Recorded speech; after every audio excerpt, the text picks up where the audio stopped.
ಅಧ್ಯಾಯ 13 ಮಿತ್ರಮಿಲನ. ಪ್ಯಾರಾಲಿಸಿಸ್ನಿಂದ ಬಳಲುತ್ತಿರುವವನು ವೆಂಕಟಾಚಲ ಮಲಗಿದ್ದಲ್ಲಿಂದ ಏಳುತ್ತಿರಲಿಲ್ಲ. ಆದರೆ ಆತ ಈಗ ಇಲ್ಲಿಗೆ ಹೇಗೆ ಬಂದ? ಅಥವಾ ಅವನಿಗೆ ಪ್ಯಾರಾಲಿಸಿಸ್ ಆದದ್ದೇ ಸುಳ್ಳೆ? ಯಾವುದೋ ಕಾರಣಕ್ಕಾಗಿ ಅವನು ಪ್ಯಾರಾಲಿಸಿಸ್ ಬಡಿದವನಂತೆ ನಟಿಸಿರಬಹುದೇ? ಅವನಿಗೆ ಪ್ಯಾರಾಲಿಸಿಸ್ ಆಗಿದ್ದಿದ್ದರೆ ಅವನು ಈಗ ಇಲ್ಲಿಗೆ ಬರಲು ಹೇಗೆ ಸಾಧ್ಯ? ಅವನಿಗೆ ಪ್ಯಾರಾಲಿಸಿಸ್ ಬಡಿದು 4-5 ದಿನವಾಗಿರಬಹುದು ಅಷ್ಟೆ. ಇಷ್ಟರಲ್ಲಿಯೇ ಅವನು ಒಮ್ಮೆಲೆ ಗುಣಮುಖವಾಗಿ ಇಷ್ಟು ಸರಾಗವಾಗಿ ಓಡಾಡುವಂತಾಗುವುದು ಸಾಧ್ಯವೇ ಇಲ್ಲದ ಮಾತು. ಈಗ ಅವನು ತನಗೆ ಏನೂ ಆಗದಿದ್ದಂತೆ ತೋರುತ್ತಿದ್ದಾನೆ. ಇದೆಲ್ಲರ ಹಿಂದಿರುವ ರಹಸ್ಯಗಳು ಏನು ಎಂದು ಅರ್ಥವಾಗದೆ ವೆಂಕಟಾಚಲನನ್ನೇ ನೇರ ದೃಷ್ಟಿಯಿಂದ ನೋಡುತ್ತಲಿದ್ದೆ. ನೀನು ಹೇಗೆ ಬಂದೆ? ನನ್ನೆದುರು ನಿಂತಿದ್ದವ ಗಾಬರಿಗೊಂಡು ವೆಂಕಟಾಚಲನನ್ನೇ ದುರುಗುಟ್ಟಿಕೊಂಡು ನೋಡುತ್ತಾ ತಡವರಿಸುತ್ತಾ ಪ್ರಶ್ನಿಸಿದ. ಅವನಿಗೂ ನನಗೆ ಬಂದ ಅನುಮಾನವೇ ಬಂದಿರಬೇಕು. ಪ್ಯಾರಾಲಿಸಿಸ್ ಆಗಿ ಹಾಸಿಗೆ ಹಿಡಿದ ವೆಂಕಟಾಚಲ ಇಲ್ಲಿಗೆ ಬರಲು ಹೇಗೆ ಸಾಧ್ಯ? ತಡವರಿಸುತ್ತಲೇ ಪ್ರಶ್ನಿಸಿದವನಿಗೆ ವೆಂಕಟಾಚಲ ಉತ್ತರಿಸಲಿಲ್ಲ. ಬದಲಾಗಿ ಸೊಂಟದಲ್ಲಿದ್ದ ಚೂರಿಯನ್ನು ತೆಗೆದು ದಿಢೀರನೆ ಹೆದರಿದ ಅವನ ಹೊಟ್ಟೆಯ ಸನಿಹಕ್ಕೆ ಒಯ್ದಿದ್ದ. ಮೊದಲೇ ತಡವರಿಸಿದ್ದ ವ್ಯಕ್ತಿಗೆ ಈಗ ಜೀವಭಯ ಬೇರೆ ಅಂಟಿಕೊಂಡಿತ್ತು. ಅವನು ಹೆದರುತ್ತಾ ಒಂದೊಂದೇ ಹೆಜ್ಜೆ ಹಿಂದಕ್ಕೆ ಸರಿಯತೊಡಗಿದ್ದ. ಆದರೆ ವೆಂಕಟಾಚಲ ಅಚಲ ನಿರ್ಧಾರ ಹೊಂದಿದಂತಿತ್ತು. ಚೂರಿಯನ್ನು ಸ್ವಲ್ಪ ಹಿಂದಕ್ಕೆಳೆದುಕೊಂಡು ಒಮ್ಮೆಲೆ ಹೆದರಿ ಹಿಂದೆ ಸರಿಯುತ್ತಿದ್ದವನ ಹೊಟ್ಟೆಯನ್ನು ತಿವಿದ. ಹರಿತವಾದ ಚೂರಿಯ ಇರಿತದಿಂದ ಹೊಟ್ಟೆ ಸಿಗಿದು ರಕ್ತ ಜಲ್ಲನೆ ಚಿಮ್ಮತೊಡಗಿತ್ತು. ವೆಂಕಟಾಚಲ ಗಸಕ್ಕನೆ ತನ್ನ ಚೂರಿಯನ್ನು ಹಿಂದಕ್ಕೆಳೆದುಕೊಂಡ. ರಕ್ತದ ಪ್ರವಾಹ ಜೋರನೆ ನುಗ್ಗಿ ಬಂದು ಹೊಳೆಯಾಗತೊಡಗಿತು. ಪೆಟ್ಟು ತಿಂದವನು ನೋವಿನಿಂದ ಚೀರುತ್ತಲೇ ನೆಲಕ್ಕೆ ಕುಸಿದ. ವೆಂಕಟಾಚಲ ತನ್ನ ರಕ್ತಸಿಕ್ತವಾದ ಚೂರಿಯನ್ನು ನೋಡಿಕೊಂಡು ನಿಧಾನವಾದ ಹೆಜ್ಜೆಗಳನ್ನು ನನ್ನ ಕಡೆಗೆ ಇಡತೊಡಗಿದ. ಅವನು ತೀರ ಸಮೀಪಕ್ಕೆ ಬಂದು ನಿಂತಾಗ ಅವನ ಕಣ್ಣುಗಳನ್ನೇ ನೇರ ದೃಷ್ಟಿಯಿಂದ ನೋಡಿದೆ. ಅವನ ಕಣ್ಣಿನಲ್ಲಿ ಕ್ರೂರತೆ ಇರಲಿಲ್ಲ. ಬದಲಾಗಿ ನನ್ನನ್ನು ಯಾವುದೋ ಅನುಕಂಪದ ದೃಷ್ಟಿಯಿಂದ ನೋಡುತ್ತಿದ್ದ ಕಣ್ಣುಗಳನ್ನು ಮತ್ತಷ್ಟು ಆಳವಾಗಿ ನೋಡಿದೆ. ಹೌದು, ಈ ಕಣ್ಣುಗಳು ನನಗೆ ಪರಿಚಿತವಾದವು. ನನ್ನ ಕಣ್ಣುಗಳೊಳಗೆ ಏನೋ ಮೋಸವಿದೆಯೇ? ನಾನು ಕನಸು ಕಾಣುತ್ತಿದ್ದೇನೆಯೇ? ಇನ್ನೂ ಏನೇನನ್ನು ಕಲ್ಪಿಸಿಕೊಳ್ಳುತ್ತಿದ್ದೆನೋ ಏನೋ. ಆದರೆ ಅಷ್ಟರಲ್ಲಿಯೇ ರಕ್ತ ಮುತ್ತಿದ್ದ ಚೂರಿ ನನ್ನನ್ನು ಬಂಧಿಸಿದ್ದ ಹಗ್ಗಗಳನ್ನೆಲ್ಲ ಹರಿದು ಹಾಕಿ ನನ್ನನ್ನು ಬಿಡುಗಡೆ ಮಾಡಿತ್ತು. ನನ್ನ ಭಾರ ಹಗುರಾದಂತೆ ನಾನು ಸಾಕಷ್ಟು ಸ್ವಾತಂತ್ರ್ಯ ಪಡೆದಂತೆ ದಿಗ್ಗನೆ ಎದ್ದು ನಿಂತಿದ್ದೆ. ನನ್ನ ಬಲಗೈ ನನಗೆ ಅರಿವಿಲ್ಲದಂತೆ ನನ್ನನ್ನು ಬಿಡುಗಡೆ ಮಾಡಿದ ವ್ಯಕ್ತಿಯ ಬೆನ್ನನ್ನು ಬಳಸಿತ್ತು. ಅವನು ತನ್ನ ಚೂರಿಯನ್ನೆಸೆದು ನನ್ನನ್ನು ಅಪ್ಪಿಕೊಂಡ. ಭಾವ ಪರವಶತೆಯಲ್ಲಿ ನಾನು ಅವನನ್ನು ಬಳಸಲು ನನ್ನ ಎಡಗೈಯನ್ನು ಬಳಸಿದೆ. ಅಯ್ಯೋ! ನನ್ನ ವೇದನೆಯನ್ನು ಸೈರಿಸಿಕೊಳ್ಳಲಾಗದೆ ಚೀರಿದೆ. ಆಗಲೇ ನಮಗಿಬ್ಬರಿಗೂ ಅರಿವಾದದ್ದು ನನ್ನ ಎಡಗೈ ಯಾವ ಅವಸ್ಥೆಯಲ್ಲಿದೆ ಎಂದು. ಇಬ್ಬರೂ ಒಬ್ಬರಿಂದೊಬ್ಬರು ಅಗಲಿಕೊಂಡು ಪರಸ್ಪರ ಮುಖವನ್ನೇ ನೋಡಿಕೊಳ್ಳುತ್ತಾ ನಿಂತಿದ್ದೇವೆ ಹೊರತು ಯಾರಿಂದಲೂ ಮಾತು ಹೊರಬರಲಿಲ್ಲ. ಬಹುಶಃ ಇದು ಮನುಷ್ಯ ಹೆಚ್ಚು ಆನಂದಗೊಂಡಾಗ ಆಗುವ ಸ್ಥಿತಿ ಇರಬೇಕಾಗುತ್ತದೆ. ಅಕಸ್ಮಾತಾಗಿ ಆತ್ಮೀಯ ವ್ಯಕ್ತಿಯ ಭೇಟಿಯಾದರೆ ಹೀಗಾಗಿ ಬಿಡುತ್ತದೆ. ನಾನು ನಿನ್ನನ್ನು ಇಲ್ಲಿ ಎಕ್ಸ್ಪೆಕ್ಟ್ ಮಾಡಿರಲಿಲ್ಲ. ಪ್ರಶ್ನಿಸಿದ ನಂತರ ಮೊದಲ ಮಾತು ನನ್ನಿಂದಲೇ ಹೊರಟಿತ್ತು. ಅವನು ಸುಮ್ಮನಿರುವಂತೆ ಸೂಚಿಸಿ, ಆಮೇಲೆ ಮಾತು, ಈಗ ನಡಿ ಎಂದು ಅವಸರಿಸಿದ. 1 ನಿಮಿಷ, ಉಪಯುಕ್ತ ಮಾಹಿತಿ ಎನ್ನುತ್ತಾ ನನ್ನನ್ನು ನೆನ್ನೆ ಬಂಧಿಸಿಟ್ಟಿದ್ದ ಕೋಣೆಯತ್ತ ನಡೆದು ಅಡಗಿಸಿಟ್ಟುದನ್ನು ಗಮನಿಸಿದೆ. ನಾನಿಟ್ಟ ಸ್ಥಳದಲ್ಲಿಯೇ ಭದ್ರವಾಗಿತ್ತು. ರೂಮಿನಲ್ಲಿಯೇ ಇದ್ದ ಸೆಣಬಿನ ಚೀಲಗಳ ರಾಶಿಯ ಮಧ್ಯೆ ಇನ್ನೊಂದು ಚೀಲದಲ್ಲಿ ತುರುಕಿಟ್ಟು ಮೇಲಿನಿಂದ ಚೀಲಗಳ ರಾಶಿ ಇಟ್ಟಿದ್ದೆ. ಇಷ್ಟಿದ್ದರೂ ಅವರು ಹುಡುಕಿಯೂ ಸಿಗದೆ ಉಳಿದುಕೊಂಡು ಮತ್ತೆ ನನಗೆ ದೊರೆಯುತ್ತಿರುವುದು ನನ್ನ ಅದೃಷ್ಟ ಅಥವಾ ಅವರ ದುರ್ದೈವವೇ ಸರಿ. ಕ್ಯಾಮರಾವನ್ನು ತೆಗೆದುಕೊಂಡು ಬಂದು ಹೋಗೋಣ ನಡಿ ಎಂದು ಹೊರಟೆ. ಇಬ್ಬರಿಗೂ ಅರಿವಿರುವ ದಾರಿ ರೈನ್ ಗೇಜಿನತ್ತ ಹೋಗಲು ಇಬ್ಬರೂ ನಡೆದೆವು. ಚೈತ್ರಳ ರೂಮಿಗೆ ಬಂದು ಕುಳಿತ ಮೇಲೆ ಇಬ್ಬರೂ ಪರಸ್ಪರ ಮಾತನಾಡಲು ಅವಕಾಶವಾಗಿತ್ತು. ನಾನು ಒಮ್ಮೆ ನಿಟ್ಟುಸಿರುಬಿಟ್ಟೆ. ಸತ್ತೇ ಹೋಗುತ್ತಿದ್ದವನು ಸ್ನೇಹಿತನ ಸಹಕಾರದಿಂದ ಬದುಕಿ ಬಂದೆನಲ್ಲ ಎಂದು. ಮೂರ್ತಿ, ಸ್ವಲ್ಪ ದುಡುಕ್ಬಿಟ್ಟೆ ನೀನು, ವಿಶ್ವ ಹೇಳತೊಡಗಿದ. ಅವನು ಹೇಳಿದ ಮಾತಿನಲ್ಲಿ ಸತ್ಯವಿದೆ. ಅವನು ಹೇಳಿದಂತೆ ನಾನು ದುಡುಕಿದ್ದು ನಿಜವೆನಿಸಿದ್ದನ್ನು ನಾನಾಗಲೇ ಒಪ್ಪಿಕೊಂಡಿದ್ದೇನಾದರೂ ವಿಶ್ವನ ಎದುರಿಗೆ ಅದನ್ನು ಒಪ್ಪಿಕೊಂಡಿರಲಿಲ್ಲ. ಈಗ ಅದನ್ನು ನಾನು ಒಪ್ಪಿಕೊಳ್ಳುವ ಸಮಯ ಬಂದಿತ್ತು. ಹೌದು ಎಂದೆ ಸಣ್ಣದಾಗಿ, ಸೋತ ಸ್ವರದಲ್ಲಿ. ನೀನು ದುಡುಕಿದ್ರಿಂದಲೇ ಈಗ ನಾನು ದುಡುಕ್ಬೇಕಾಗಿ ಬಂದಿದ್ದು ಅನಿವಾರ್ಯ ಎಂದ.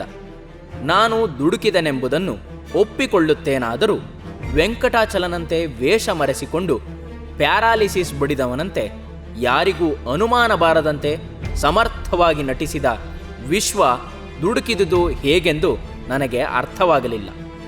ಆಗ ಅದಕ್ಕೂ ಅವನೇ ಹೇಳಿದ, ಅನ್ಯಾಯವಾಗಿ ನಾನೊಬ್ಬನ ಜೀವ ತೆಗಿಬೇಕಾಯ್ತು. ಅವನ ಜೀವ ಉಳಿಸಿದರೆ ಅವನು ನನ್ನ ಗುಟ್ಬಿಡ್ತಾನೆ, ಅದಕ್ಕೆಂದೇ ಹಾಗೆ ಮಾಡಿದೆ. ನೀನು ದುಡುಕಿ ಅವ್ರ ಕೈಗೆ ಸಿಕ್ಕಾಕೊಳ್ದಿದ್ರೆ ನಾನು ಈ ಎಲ್ಲ ಪ್ರಯತ್ನಕ್ಕೆ ಹೀಗೆ ಕೈ ಹಾಕಬೇಕಾಗಿರ್ತಿರ್ಲಿಲ್ಲ. ಇಬ್ರು ಕುಳಿತು ಯೋಜನೆ ಸಿದ್ಧಗೊಳಿಸ್ಬೋದಿತ್ತು ಅಂತ ಈಗ ಹೇಳೋ ನೀನು, ನಾನು ಆ ದಿನ ವೈರ್ಲೆಸ್ನಲ್ಲಿ ಕೇಳಿದಾಗ ವಿಷಯವನ್ನು ಅರ್ಧಕ್ಕೆ ನಿಲ್ಲಿಸಿದ್ಯಾಕೆ? ನಾನು ಸ್ವಲ್ಪ ಖಾರವಾಗಿಯೇ ಕೇಳಿದೆ. ಸಿಟ್ಟಾಗಬೇಡ್ವೋ? ಅವತ್ತು ಅಷ್ಟೊತ್ತಿಗೆ ವೆಂಕಟಾಚಲನ್ ಮನೆ ಹತ್ರ ಸೆಲ್ವರಾಜ್ ಬಂದಿದ್ದಕ್ಕಾಗಿ ಮಾತು ನಿಲ್ಲಿಸ್ದೆ. ನನ್ನ ಕೊನೆ ಮಾತು ನಿನಗೆ ನೆನಪಿರಬಹುದಲ್ಲ, ಸೆಲ್ವಾ ಎಂದು ಹೇಳಿ ನಿಲ್ಲಿಸಿದ್ದೇನೆ ಎಂದಾಗ, ಹೌದು, ನಾನು ಆ ಬಗ್ಗೆ ಇದುವರೆಗೂ ಯೋಚಿಸಲೇ ಇರಲಿಲ್ಲವಲ್ಲ ಎನಿಸಿತು. ಆಮೇಲೆ ನಾನು 2-3 ಬಾರಿ ವೈರ್ಲೆಸ್ ಕನೆಕ್ಟ್ ಮಾಡಿ ನೋಡಿದೆ. ನೀನು ರಿಸೀವ್ ಮಾಡಿಕೊಳ್ಳೇ ಇಲ್ಲ. ನೀನು ವೈರ್ಲೆಸ್ ಸ್ಟಾಕ್ ಮಾಡಿಬಿಟ್ಟು ಎಲ್ಲೋ ಹೋಗಿದ್ದೆ ಎಂದ ನನಗೆ. ಇದ್ದರೂ ಇರಬಹುದು ಎನಿಸಿತು. ನಾನಿಲ್ಲೇ ಇದ್ಕೊಂಡು ನಿನಗೆ ನಾನಿದ್ದೇನೆಂದು ಸುಳಿವು ಕೊಡಲಿಲ್ಲ ಅಂತ ನಿನಗೆ ಬೇಸರ ಆಗಿರ್ಬೋದು. ಆ ಸುಳುವನ್ನು ನಾನು ಕೊಡದಿದ್ರು ನಿನಗೆ ಸಹಕರಿಸ್ತೇನೆ ಅಂತ ಹೇಳಿದ್ದೆ. ನೀನು 2-3 ಬಾರಿ ಬಂದು ನೋಡಿದಾಗಲೂ ನಿನಗೆ ನನ್ನ ಮೇಲೆ ಅನುಮಾನವೇ ಬರಲಿಲ್ವಲ್ಲ ಎಂದಾಗ ಆತ ನನ್ನನ್ನು ಪರೋಕ್ಷವಾಗಿ ರೇಗಿಸಿದಂತಾದರೂ ನಾನು ಸುಮ್ಮನೆ ಅದು ನಿನ್ನ ಸಮರ್ಥ ನಟನೆ ಎಂದೆ. ಹೊಗಳಿಕೆ ಬೇಡ ಮೂರ್ತಿ, ಅದು ನಿನ್ನ ದಡ್ತನ ಅಂತ ಒಪ್ಕೋ ಎಂದು ಖಾರವಾಗಿಯೇ ಹೇಳಿದಾಗ ಚಡಿ ಏಟು ತಿಂದವನಂತಾದೆ. ಹಿಂದೆಲ್ಲವೂ ನಾವು ಪರಸ್ಪರ ಇಷ್ಟೇ ನೇರವಾಗಿಯೇ ಮಾತನಾಡಿಕೊಳ್ಳುತ್ತಿದ್ದರೂ ನನ್ನ ಮನಸ್ಸಿನಲ್ಲಿ ಈ ಬಗೆಯ ಭಾವನೆಗಳು ಮುಟ್ಟುತ್ತಲೇ ಇರಲಿಲ್ಲ. ಆದರೆ ಈಗ ನಾವು ಪರಸ್ಪರ ಏಕೆ ಹೀಗಾಗುತ್ತಿದ್ದೇವೆ? ನನ್ನ ದಡ್ಡತನವನ್ನು ನಾನು ನನ್ನ ಆತ್ಮೀಯನಲ್ಲಿ ಒಪ್ಪಿಕೊಳ್ಳಲು ಏಕೆ ಹಿಂಜರಿಯುತ್ತಿದ್ದೇನೆಂದು ನನಗೇ ಅರ್ಥವಾಗಲಿಲ್ಲ. ಆ ದಿನ ನೀನು ರೈನ್ ಗೇಜಿನ ಹತ್ರ ಹೋಗಿ ಹಿಂತಿರುಗಿ ಬರುತ್ತಾ ತಲೆಗೆ ಏಟ್ ಬಿದ್ದು ಎಚ್ಚರ ತಪ್ಪಿ ಬಿದ್ದಿದ್ಯಲ್ಲ ಎನ್ನುತ್ತಾ ವಿಶ್ವ ಆ ದಿನದ ಪ್ರಸ್ತಾಪವೆತ್ತಿದಾಗ, ಆ ದಿನ ನಾನು ತೆಂಗಿನ ಮರದಿಂದಿಳಿದು ಹಿಂದಿರುಗಿ ಹೊರಟಾಗ ತಲೆಯ ಮೇಲೆ ಬಲವಾದ ಏಟು ಬಿದ್ದಿದ್ದು, ನಾನು ಕುಸಿದುದು, ನಂತರ ಎಚ್ಚರಗೊಂಡಾಗ ಚೈತ್ರಳ ಕೋಣೆಯಲ್ಲಿದ್ದುದು ಎಲ್ಲವೂ ಕಣ್ಣ ಮುಂದೆ ಹಾಗೆಯೇ ಇನ್ನೊಮ್ಮೆ ಸುಳಿಯಿತು. ಆ ದಿನ ಅಲ್ಲಿಂದ ನಿನ್ನನ್ನು ಹೊತ್ತು ತಂದವನು ನಾನೇ. ಆದರೆ ನಾನು ಈ ರೂಪದಲ್ಲಿ ಹೊರಗೆಲ್ಲ ಯಾರ ಕಣ್ಣಿಗೂ ಬೀಳಬಾರ್ದಲ್ಲ. ಯಾಕಂದರೆ ವೆಂಕಟಾಚಲನಿಗೆ ಪ್ಯಾರಲಿಸಿಸ್ ಆಗಿದೆ. ಅದಕ್ಕಾಗೇ ನಾನು ಯಾರ ಕಣ್ಣಿಗೂ ಬೀಳದಂತೆ ನಿನ್ನನ್ನು ಇಲ್ಲಿಯೇ ಬಾಗಿಲ ಮೇಲೆ ಮಲಗಿಸಿ ಬೆಲ್ ಮಾಡಿದ್ದೆ. ಒಳಗಿನಿಂದ ಬಂದವರು ಬಾಗಿಲು ತೆಗೆಯೋ ಸದ್ದಾಗುತ್ತಿದ್ದಂತೆ ಮರೆಯಾಗಿದ್ದೆ. ಅದು ಸರಿ, ಆದರೆ ನನಗೆ ಹೊಡೆದವ್ರು ಯಾರು? ನನ್ನ ಪ್ರಶ್ನೆಯನ್ನು ಕೇಳಿ ಅವನ ಉತ್ತರಕ್ಕಾಗಿ ಕಾದೆ. ಅವನು ನಕ್ಕಾಗ ಏಕೋ ಅವನ ನಗುವಿನ ಅರ್ಥ ತಿಳಿಯಲಿಲ್ಲ. ಯಾಕೋ ಎಂದೆ. ನಿಂಗ್ಯಾರೂ ಹೊಡಿಲಿಲ್ಲ, ತಲೆ ಮೇಲೆ ಬಿದ್ದಿದ್ದು ತೆಂಗಿನಕಾಯಿ ಎಂದಾಗ ನನ್ನ ಉತ್ಸಾಹವೆಲ್ಲ ಜರ್ರನ ಇಳಿದು ಹೋಗಿತ್ತು. ವಿಷಯಾಂತರ ಮಾಡಲು ಬಯಸಿದೆ. ನೀನು ವೆಂಕಟಾಚಲನ್ ವೇಷದಲ್ಲಿದ್ದೀಯಾ? ಆದರೆ ವೆಂಕಟಾಚಲ ಎಲ್ಲಿದ್ದಾನೆ ಎಂದೆ. ಅವನು ನಮ್ಮ ಮನೆಯಲ್ಲಿ ಭದ್ರವಾಗಿದ್ದಾನೆ ಎಂದಾಗ ವೆಂಕಟಾಚಲ ಬದುಕಿದ್ದಾನೆಂದು ಸಂತಸವಾಯಿತು. ವಿಶ್ವ ವೆಂಕಟಾಚಲನಾಗಿ ಬಂದದ್ದು ತಿಳಿದಾಗಿನಿಂದ ವೆಂಕಟಾಚಲ ಬದುಕಿರಲಿಲ್ಲವೇನೋ ಎಂದು ಯೋಚಿಸುತ್ತಿದ್ದೆ.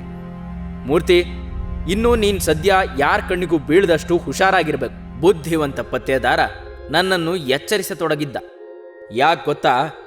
ನೀನಿಲ್ಲದುದನ್ನು ಕಂಡಾಗ ಅವ್ರಿಗೆ ದಿಗಿಲ್ಗೊಳ್ತಾರೆ. ನಿನಗಾಗಿ ಎಲ್ಲ ಕಡೆ ಜಾಲಾಡ್ತಾರೆ. ಸಿಕ್ಕಿದ್ರೆ ಈ ಬಾರಿ ನಿನ್ನ ಕಥೆ ಮುಗಿಸೇ ಬಿಡ್ತಾರೆ. ಆದರೆ ವಿಶ್ವ, ಇದಕ್ಕೆ ಮುಂಚೆ ನೀನು ಅವರೆಲ್ಲರನ್ನೂ ಬಂಧಿಸಬಹುದಲ್ಲ? ಎಲ್ಲಕ್ಕೂ ಆಧಾರ ಇದೆ ಅಲ್ವಾ?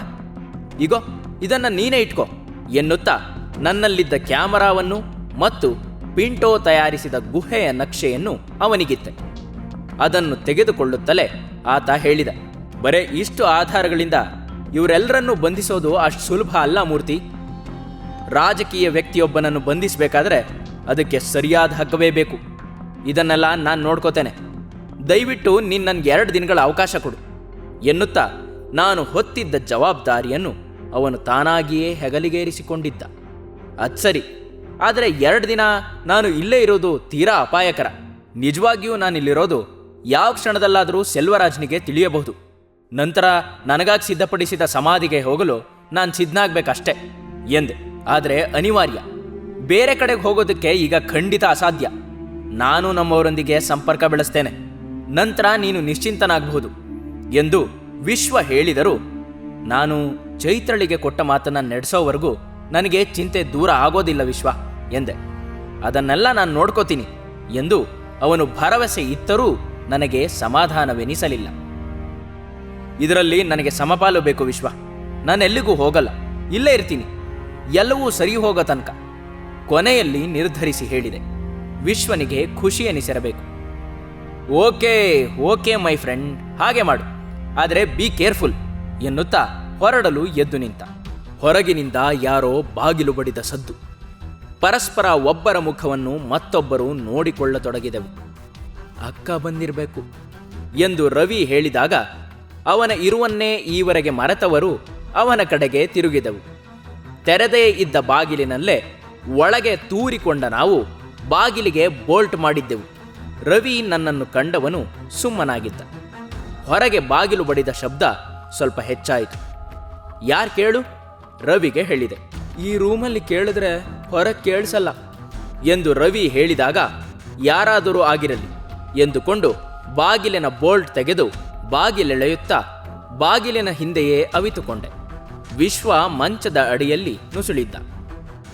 ಯಾಕೆ ಬಾಗಿಲು ಬೋಲ್ಟ್ ಮಾಡಿಬಿಟ್ಟಿದ್ದೆ ಎನ್ನುತ್ತಾ ಚೈತ್ರ ರೂಮಿಗೆ ಪ್ರವೇಶಿಸಿದಾಗ ಆವರಿಸಿದ್ದ ಭಯ ದೂರವಾಗಿತ್ತು. ಪುನಃ ಬಾಗಿಲನ್ನು ಹಾಕಿ ಬೋಲ್ಟ್ ಮಾಡಿದ ಚೈತ್ರ ತಿರುಗಿದಾಗ ಕೆಂಪಗೆ ಊದಿಕೊಂಡಿದ್ದ ಅವಳ ಕಣ್ಣುಗಳನ್ನು ಕಂಡು, ರಾತ್ರಿ ನಿದ್ದೆ ಮಾಡಿಲ್ವಾ ಎಂದೆ. ನಾನಷ್ಟು ಹೇಳಿದುದೇ ತಡ. ಅವಳು ನನ್ನ ನೆದೆಯಲ್ಲಿ ತನ್ನ ತಲೆ ಹುದುಗಿಸಿ ಬಿಕ್ಕಿ ಬಿಕ್ಕಿ ಅಳತೊಡಗಿದಳು. ಚೈತ್ರ, ಇಲ್ನೋಡು ಎನ್ನುತ್ತಾ ಬ್ಯಾಂಡೇಜಿನಿಂದ ಬಿಗಿದ ನನ್ನ ಎಡಗೈಯನ್ನು ತೋರಿಸಿದೆ. ಒಂದು ಕ್ಷಣ ಅವಳು ತಲೆ ಎತ್ತಿ ನೋಡಲೇ ಇಲ್ಲ. ನನ್ನ ಕೈ ನೋಡು ಎಂದಾಗ ತಲೆ ಎತ್ತಿ ನನ್ನ ಎಡಗೈಗೆ ಬ್ಯಾಂಡೇಜು ಬಿಗಿದುದನ್ನು ಕಂಡು ಅಳುತ್ತಿದ್ದವಳು ಒಮ್ಮೆಲೆ ಅಳು ನಿಲ್ಲಿಸಿದಳು. ಏನಾಯ್ತು? ಅವಳ ಸ್ವರದಲ್ಲಿ ಭಯವಡಗಿತ್ತು. ಏನೂ ಆಗಿಲ್ಲ ಬಿಡು, ನಾನು ಉಳಿದಿದ್ದೆ ದೊಡ್ಡ ಪುಣ್ಯ ಎಂದೆ. ಆಕ್ಸಿಡೆಂಟ್? ಅವಳಿಂದ ಈ ಪ್ರಶ್ನೆ ಬರಬಹುದೆಂದು ನಾನು ಎಣಿಸಿರಲಿಲ್ಲ. ಆದರೂ ಉತ್ತರಿಸಿದೆ, ಇದು ಒಂಥರ ಆಕ್ಸಿಡೆಂಟೆ, ಬೆರಳುಗಳನ್ನೆಲ್ಲ ಜಜ್ಜಿ ಹಾಕಿರೋದು ಎಂದೆ. ನಿರ್ಲಿಪ್ತಳಾಗಿ ಓ ಎನ್ನುತ್ತಾ ನನ್ನ ಎಡಗೈಯನ್ನು ತನ್ನ ಬಳಿ ತೆಗೆದುಕೊಂಡಾಗ ನಾನು ಕೈಯಷ್ಟೇ ಹೋಯಿತು, ಜೀವನೇ ಹೋಗುತ್ತೆ ಅಂದ್ಕೊಂಡಿದ್ದೆ. ಆದರೆ ಅಷ್ಟೊತ್ತಿಗೆ ನನ್ನನ್ನು ಉಳಿಸಿದ ಪುಣ್ಯಾತ್ಮ ಎಂದೆ. ಯಾರವರು? ಅವಳಿಗೆ ನನ್ನನ್ನುಳಿಸಿದ ವ್ಯಕ್ತಿ ಯಾರೆಂದು ತಿಳಿದುಕೊಳ್ಳುವ ಕುತೂಹಲ. ವೆಂಕಟಾಚಲ ಎಂದವನು ಎದ್ಬಾರೋ ಎಂದೆ. ಮಂಚದಡೆಯಲ್ಲಿ ಅವಿತು ಕುಳಿತಿದ್ದ ವಿಶ್ವ ನಿಧಾನವಾಗಿ ಹೊರಬಂದು ನಮ್ಮೆದುರು ಎದ್ದು ನಿಂತಿದ್ದ. ವೆಂಕಟಾಚಲ, ನಿಂಗೆ ಪ್ಯಾರಾಲಿಸಿಸ್? ಚೈತ್ರಳಿಗೆ ಬಂದುದು ಅದೇ ಸಂಶಯ. ಅವಳನ್ನು ಹೆಚ್ಚು ಹೊತ್ತು ಕಾಡಿಸುವುದು ನನಗೆ ಇಷ್ಟವಿರಲಿಲ್ಲ. ಚೈತ್ರ, ಇವನು ವೆಂಕಟಾಚಲ ಅಲ್ಲ, ನನ್ನ ಸ್ನೇಹಿತ ಪತ್ತೇದಾರ ವಿಶುಕುಮಾರ್ ಎಂದು ಪರಿಚಯಿಸಿದೆ. ಚೈತ್ರ ಮೊದಲಿಗೆ ನಂಬಲಿಲ್ಲ. ನಮಸ್ಕಾರ ಎಂದು ಅವನು 2 ಕೈ ಜೋಡಿಸಿ ನುಡಿದಾಗ ವೆಂಕಟಾಚಲನದಲ್ಲದ ಸ್ವರ ಕೇಳಿದಾಗ ಚೈತ್ರಳಿಗೆ ನಂಬಿಕೆ ಬಂದಿತ್ತು. ಪ್ರತಿಯಾಗಿ ನಮಸ್ಕಾರ ಎಂದಳು. ನನ್ನ ಧ್ವನಿಯನ್ನ ವೆಂಕಟಾಚಲನ್ ಧ್ವನಿಗೆ ಹೊಂದಿಸಿಕೊಳ್ಳಲಿಕ್ಕಾಗದೆ ನಾನು ಪ್ಯಾರಾಲಿಸಿಸ್ ಬರೆಸಿಕೊಂಡದ್ದು ಎಂದು ವಿಶ್ವ ತನ್ನದೊಂದು ರಹಸ್ಯ ಬಿಡಿಸಿದ. ಚೈತ್ರ ನೇರ ದೃಷ್ಟಿಯಿಂದ ವಿಶ್ವನನ್ನೇ ಗಮನಿಸುತ್ತಿದ್ದಳು. ಪೂರ್ಣವಾಗಿ ವೆಂಕಟಾಚಲನನ್ನೇ ಹೋಲುವಂತೆ ಬದಲಾದ ವ್ಯಕ್ತಿಯನ್ನು ಕಂಡು ಅವಳಿಗೆ ಆಶ್ಚರ್ಯವಾಗಿರಬೇಕು. ಕೂತ್ಕೊಳ್ಳೋಣ ಎಂದೆ. ಆದರೆ ವಿಶ್ವ ತಾನು ಹೊರಡುವುದಾಗಿ ಸೂಚಿಸಿದ. ಈ ಕತ್ಲಲ್ಲಿ ಎಂದರೂ ನನಗಭ್ಯಾಸ ಇದೆ ಎನ್ನುತ್ತಾ ಹೊರಟು ಹೋದ. ಹೋಗುವಾಗ ಅವನು ಒಮ್ಮೆ ಕಣ್ಣು ಮಿಟುಕಿಸಿ ಹೊರಟು ಹೋದುದು ಯಾವ ಅರ್ಥದಲ್ಲಿ ಎಂದು ನಾನು ತಲೆಬಿಸಿ ಮಾಡಿಕೊಳ್ಳಲಿಲ್ಲ. ದಯವಿಟ್ಟು ಈ ಕೆಲಸದಲ್ಲಿ ಮುಂದುವರೆದದ್ದು ಸಾಕು, ಇನ್ನೂ ಮುಂದುವರೆದು ಜೀವಕ್ಕೆ ಅಪಾಯ ಮಾಡ್ಕೊಳ್ಳೋದು ಖಂಡಿತವಾಗಿಯೂ ಬೇಡ ಎಂಬ ಚೈತ್ರಳ ಹೊಸ ಬಗೆಯ ಮಾತಿನಿಂದ ಬೆರಗಾದೆ. ಮೊದಲು ಈ ಕೆಲಸಕ್ಕೆ ಅವಳೇ ನನ್ನನ್ನು ಪ್ರೇರೇಪಿಸಿದ್ದರೂ ಈಗ ಅದೇ ಕೆಲಸದಿಂದ ಹಿಮ್ಮುಖನಾಗುವಂತೆ ನನಗೆ ಅವಳೇ ಹೇಳುತ್ತಿದ್ದಾಳೆ. ಅವಳಲ್ಲಿ ಈ ಬಗೆಯ ಮಹತ್ವದ ಮಾರ್ಪಾಡಾಗುವುದಕ್ಕೆ ಕಾರಣವೊಂದಿದೆ ಎಂಬುದು ನನಗೆ ಚೆನ್ನಾಗಿ ಗೊತ್ತು.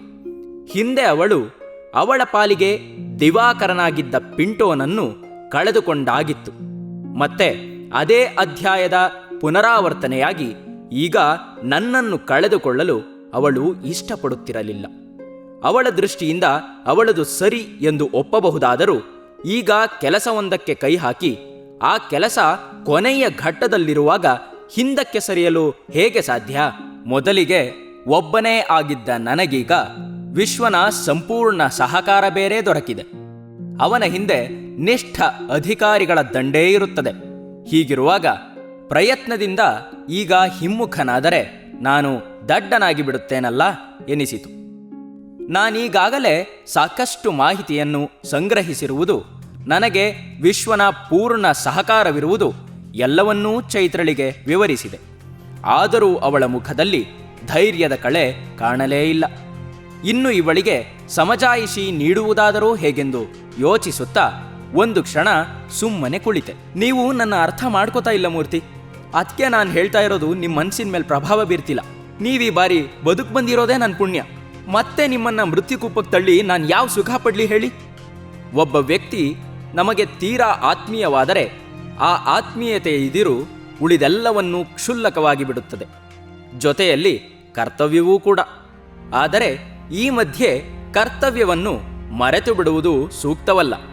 ಅದಕ್ಕೆಂದೇ ನಾನು ನನ್ನ ಕರ್ತವ್ಯದತ್ತ ಮುನ್ನಡೆಯಲು ಚೈತ್ರಳನ್ನು ನಯವಾಗಿಯೇ ಒಪ್ಪಿಸಬೇಕು. ಈ ಪ್ರವಾಹವನ್ನು ತೋರಿದವಳು ಅವಳೇ ಆದರೂ ಅದೇ ಪ್ರವಾಹದಲ್ಲಿ ನನ್ನನ್ನು ಈಜಲು ಬಿಡುವುದಿಲ್ಲ ಅವಳು. ಯೋಚಿಸಿದರೆ ಎಂತಹ ವಿಚಿತ್ರ ಮನುಷ್ಯನ ಮನಸ್ಸು ಎನಿಸುತ್ತದೆ. ಚೈತ್ರ, ನಿನ್ನಕ್ಕ ನನ್ನ ಕೊಲೆ ಮಾಡಿದ ಪಾತಕಿಗಳ ಮೇಲೆ ಸೇಡ್ ತೀರಿಸ್ಕೊಳ್ಳೋ ನಿನ್ನ ಛಲ, ಕಾರಸ್ಥಾನ ನಡೆಸ್ತಿರೋ ಜನರನ್ನ ಬಗ್ಗು ಬಡಿಯೋ ನಿನ್ನ ಹಂಬಲ ಎಲ್ಲವೂ ಗಾಳಿಪಾಲಾಗಿ ಹೋಯ್ತಾ? ನಿನ್ನ ಸ್ವಾರ್ಥಕ್ಕಾಗಿ ನಿನ್ನಕ್ಕನಿಗೆ ನೀನು ಕೊಟ್ಟ ಮಾತನ್ನು ಕೂಡ ಮರೆತು ಬಿಡ್ತೀಯಾ? ನಿನಗಾಗಿ ಒಂದು ಜೀವವನ್ನು ಉಳಿಸೋದಕ್ಕೆ ಬಯಸೋ ನೀನು ನಿನ್ನಕ್ಕನ ಆತ್ಮಕ್ಕೆ ಶಾಂತಿಯನ್ನು ಬಯಸೋದಿಲ್ವಾ? ಒಂದೇ ಉಸಿರಿಗೆ ಎಲ್ಲವನ್ನೂ ಉದ್ವಿಗ್ನತೆಯಿಂದ ಒದರಿ ಚೈತ್ರಳ ಮುಖವನ್ನೇ ಗಂಭೀರವಾಗಿ ನೋಡತೊಡಗಿದೆ. ಪ್ಲೀಸ್ ಮೂರ್ತಿ. ಅವಳ ಮುಗ್ಧ ಕಣ್ಣುಗಳಲ್ಲಿ ನೀರು ತುಂಬಿಕೊಂಡಿತ್ತು. ಏನನ್ನೋ ಹೇಳಲು ತೊಡಗಿಕೊಂಡವಳಿಗೆ ಏನನ್ನೂ ಹೇಳಲಾಗಲಿಲ್ಲ. ಒತ್ತರಿಸಿ ಬಂದ ದುಃಖ ತಡೆದುಕೊಳ್ಳಲಾರದೆ ಬಿಕ್ಕತೊಡಗಿದಳು. ಕಣ್ಣಲ್ಲಿ ತುಂಬಿದ್ದ ನೀರು ಕೆನ್ನೆಯ ಮೇಲೆ ನಿಧಾನವಾಗಿ ಇಳಿದು ಬರತೊಡಗಿತ್ತು. ಏನ್ ಮಾಡ್ಲಿ ಹೇಳಿ ಮೂರ್ತಿ? ಮಾತು ಮಾತು ಅಂತ ಆತ್ಮೀಯರೊಬ್ಬರ ಬಲಿ ಕೊಟ್ಟೆ. ಅದೇ ಸ್ಥಾನ ತುಂಬಿದ ನಿಮ್ಮನ್ನು ಹಾಗೆ ಬಲಿ ಕೊಡ್ಲಾ? ಸಾಧ್ಯವಿಲ್ಲ ಮೂರ್ತಿ. ಆ ಪೆಟ್ಟನ್ನ ನಾನು ಖಂಡಿತ ಸೈರಿಸಿಕೊಳ್ಳೋದಕ್ಕೆ ಸಾಧ್ಯವಿಲ್ಲ. ಈಗ ಅವಳ ಅಳು ಹೆಚ್ಚತೊಡಗಿತ್ತು. ಅವಳ ಹತ್ತಿರ ಸರಿದು ಕುಳಿತೆ. ನನಗೆ ಕಣ್ಣೀರನ್ನು ಕಂಡರಾಗುವುದಿಲ್ಲ, ಏಕೆಂದರೆ ಅದರ ಜೊತೆಯಲ್ಲಿ ನಾನು ಕರಗಿ ಹೋಗಿ ಬಿಡುತ್ತೇನೇನೋ ಎಂಬ ಹೆದರಿಕೆ ನನಗೆ. ಅವಳ ಕಣ್ಣೀರನ್ನು ನನ್ನ ಬಲಗೈ ಒರಟು ಬೆರಳುಗಳಿಂದ ಒರೆಸುತ್ತಾ ಹೇಳಿದೆ, ನಾನು ಸಾಯೋದಿಲ್ಲ. ಡೋಂಟ್ ವರಿ, ನನಗೂ ಬದುಕಬೇಕು ಅನ್ನೋ ಆಸೆ ಇದೆ, ಬದುಕಬಲ್ಲೆ ಅನ್ನೋ ಧೈರ್ಯನೂ ಇದೆ. ನನ್ನನ್ನು ಯಾರು ಕೊಲ್ಲೋದೂ ಇಲ್ಲ, ಅದು ಅಷ್ಟು ಸುಲಭದ ಕೆಲಸವೂ ಅಲ್ಲ. ಅಲ್ಲದೆ ನಾನು ನಿನ್ನ ರೂಮನ್ನು ಬಿಟ್ಟು ಕದಲೋದೇ ಇಲ್ಲ, ಇಲ್ಲೇ ಇರ್ತೀನಿ, ಸರಿನಾ ಎಂದಾಗ ಅವಳ ಕಣ್ಣಲ್ಲಿ ಸಣ್ಣದೊಂದು ಮಿಂಚು ಬಂದುದನ್ನು ಗಮನಿಸಿದೆ. ಶೋರ್ ಎನ್ನುತ್ತಾ ಅವಳು ನನ್ನನ್ನೇ ನೋಡುತ್ತಾ ಕೇಳಿದಾಗ, ಶೋರ್, ಪ್ರಾಮಿಸ್ ಎಂದವನೇ 2 ದಿನಗಳಿಂದ ಹೊಟ್ಟೆಗೆ ಏನೂ ತಿಂದಿಲ್ಲ, ಹಸುವಾಗ್ತಿದೆ, ಏನಾದರೂ ತರ್ತೀಯಾ ಎಂದೆ. ಓ ಸಾರಿ, ನೆನಪೇ ಬರಲಿಲ್ಲ ನನಗೆ ಎನ್ನುತ್ತಾ ಅವಳು ಎದ್ದು ಅಡಿಗೆ ಮನೆಗೆ ಹೊರಟಾಗ, ಸದ್ಯ ಒಪ್ಪಿಕೊಂಡಳಲ್ಲ ಹುಡುಗಿ ಎಂದು ಭಾರ ಕಡಿಮೆಯಾದಂತೆ ನಿಟ್ಟುಸಿರು ಬಿಟ್ಟೆ.